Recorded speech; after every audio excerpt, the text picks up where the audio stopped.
Beep, beep, beep, beep, beep, beep, beep. Welcome, Court of the EDI Jester. How we doing, peapods? All right, let's get straight into it. Today we got an article from The Guardian. Say the word Guardian without choking on your own vomit. Right, so what we got? It's an opinion piece from The Guardian. And the headline is, Labour has shown... Labour has shown great courage in the past on LGBTQ plus rights. Have they? When? Have they? Who decriminalised being gay? Right? Who started the process? Wasn't Labour? It was Tories. Weirdos. Who stopped the infiltration of the gay movement and the danger to gay people from the public by introducing Section 28, homophobic though it was, to put a pause on the mad progressive nonsense of the left? Who was it? It was Labour, wasn't it? No, God, no. It was the Tories. Right. Okay, it was Tories. Yeah. Don't think they did it out of love. They didn't. Right? But they did it because they saw how far the mad left were going. How far the progressives were going. Who eventually did decriminalise it? Because, I mean, you know that Margaret Thatcher voted for and the Labour Prime Minister Harold Wilson voted against. But eventually Leo Abbs and a cross-party group got together and got it through. It was everybody who did it. Good people on every side who did it. The left were no friend to gay people. So this begins with nonsense. Nonsense. Right? They did it when it was politically expedient. And then they ran away. Which is, if you believe in this trans nonsense, exactly what Robin is saying they're doing now. So thank you, Robin Moira White, for this particular article.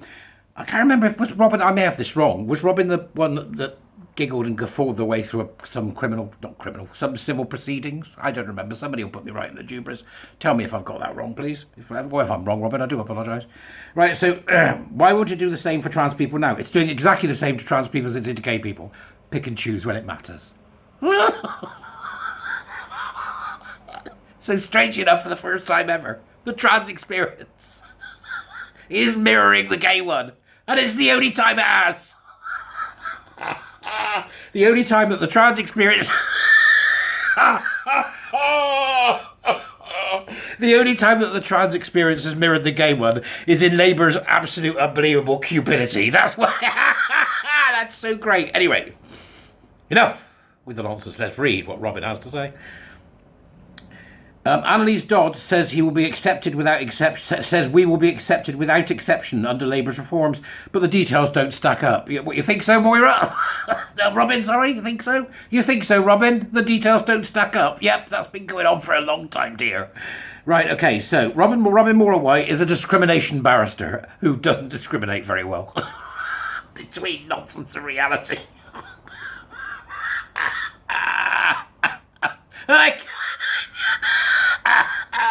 Oh, it's just wonderful.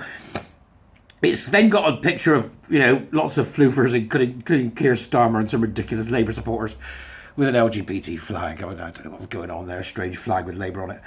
It's right, Robin starts. A general election is likely within the next 18 months. And people are panicking about how they're going to pay their bills and mortgages. Yet both major political parties seem fixated instead on the alleged clash between transgender rights and the rights of women. The alleged clash. What the... Robin, what are you talking about, mate? What are you talking about, mate? Hey, what are you talking about? Labour spent the weekend behind closed doors at its National Policy Forum, and within a day, the Shadow Equalities Minister, Annalise Dodd, I should say shadowy, the Shadowy Equalities Minister, like she's something from Mordor. The Shadowy Equality Minister. The Shadow Equalities Minister, Annalise Doddery Dodds, wrote a piece laying out the party's conclusion on the reform of transgender rights. As Dodd pointed out, the Tories are cynical, using this debate as a front in the culture war. A handy direct distraction from the legacies of Boris Johnson and his Truss and the mismanagement of the economy, and one they hope will play well to their key demographics. No, don't agree with you at all, Robin. And this culture war, as you keep calling it, that's the one that meant we got the Tavistock shut down. We stopped GIDS. We've changed the law to prevent your lot from discriminating against us. Is that the culture war you're talking about, Robin? The one that you're losing? Is that it? Is that the one you're talking about? Keep, bleating, lousy lawyer. Right, keep bleating by all means, but Labour is using it for its own ends. God, colour me surprised. Labour is using it for its own ends too, as yet another area in which the leadership wishes to ride the horse in two directions at once. On that, we agree, Robin. They do want to ride the horse in two directions at once. There is also the need for the Labour Party to distance itself from the SNP position in Scotland, where it hopes to gain seats. More of this later. Meanwhile, transgender folk are fed up with broken promises and tired of being treated as a political football. Okay, I imagine you are. But then, if you want to put yourself in the firing line, this is what's going to happen. And Robin has singularly failed to do what I expect everybody to do at the beginning of this type of article, which is to define what he means by transgender, because it has no meaning. Who are you talking about, Robin? Let's discuss the different types, shall we? How about that? Right? Nothing. No formal policy document has yet been issued. The article written by Dodds and her comments on Twitter when sharing the story are all that we have at the moment, but once again the proposals give every impression that no one who really understands trans issues or the relevant law has been involved. What are trans issues, Robin? What are they? Come on, you're a player. Answer me. What are trans issues? As recently as 2021, Keir Starmer, oh God, was promising he would remain absolutely grey and ridiculous and ineffective. No, it doesn't say that. He would introduce self-identification for trans people, removing the requirement for a medical diagnosis in order to obtain a gender recognition certificate. Never going to happen, Robin. Never. It's not a medical issue, Robin, right? The reason the medical thing is there is because we need to have a gatekeeper of some kind, because you won't define who you're talking about. Define who you're talking about and we'll start the discussion again. Do that. Break it down for me. Break down the 15 different things under the word transgender. Do it for me. Is it eunuchs? What about drag queens? Come on, Robin, you can do it. Give us a chart. Do us a chart. You could do like that bloke did at the end of Chernobyl. Have like a thing where you stick things on, and then they added, and finally there was too much hot air and the whole thing blew up.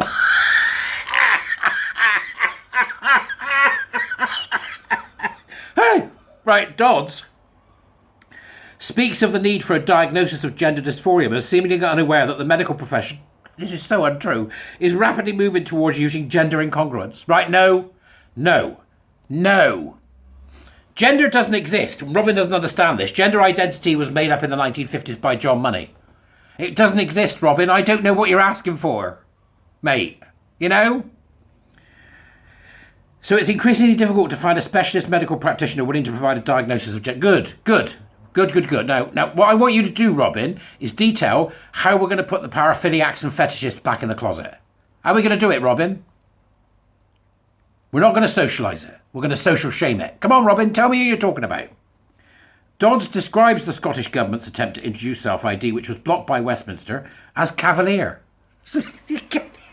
People have wised up. Robin's not happy. This is both disingenuous and accurate. The Gender Recognition Reform Bill in Scotland was supported by the Scottish Labour. I'm sick of this now, Robin. Okay? We're going to change the law, mate. We're going to change the law. We're going to get rid of it. We're going to get rid of we're going to get rid of all that nonsense, right? If you want to LARP as a bloke, I don't care. Right? If you want to dress the way that you dress, I don't care. If you want to put your hair in a bob, I don't care. You want to snigger away in the background of a very serious criminal court case, if it was you, and of course if it wasn't, I apologise, then I don't care. Right? I don't care what you do. I genuinely don't. What I care about is that you and your so-called community will not get their hands on one more gay, lesbian or autistic child. Not one. And then, Robin goes on as you get further down the article. He says that discussion of the need to protect women and girls from predators is reminiscent of the kind of things written about gay people in the dark days of Section 28 in the 1980s. Again, no understanding of what was going on there. No understanding, no historic grasp. We've seen this again. I've been arguing with some, ridiculous mufters over the last few hours about that on Twitter. And here again, they evoke the Section 28 in order to force team us together with the TQ, which, of course, is exactly what we need not to do. So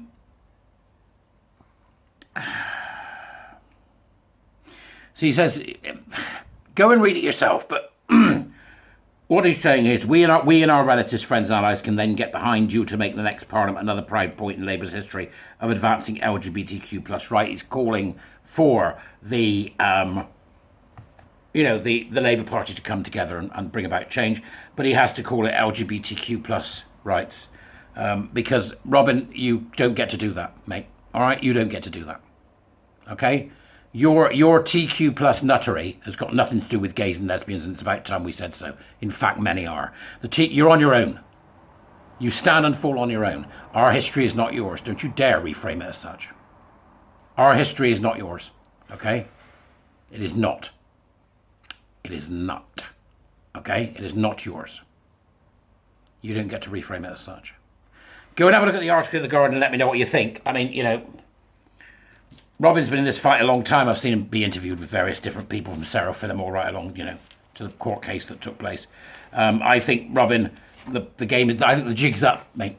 I really do. I think the jig's up, and I think you need to stop bleating to the likes of The Guardian and start saying, here's the reality of the situation. We need to get these fetishists and paraphiliacs back in the damn closet because they're doing untold damage to people who are very mentally unwell and gay and lesbian children and autistic children. And until you say that, there is nothing that you stick in The Guardian that's going to make me believe for 1 minute that you are being genuine about what you said. I'm simply not going to believe it. And I'm sorry about that, really, because I'd much rather you owned up and said, yeah, this is what the truth is. You can go around dressed as you like. You ain't going to get away with it. Right? You should be saying that. You're a discrimination lawyer. You want to tell me why women should put up with paraphilic and fetishistic men wearing clothes in work that gives them a thrill because they're doing that without consent. What have you got to say about that, Robin? I don't believe a word you're saying, mate. I'm sorry. But that's just the way it is. Anyway, you go and have a look at the article. You let me know what you think. And the Doober is, as usual, become a warrior teacher, blah, blah, blah. End of the month. Give me some money.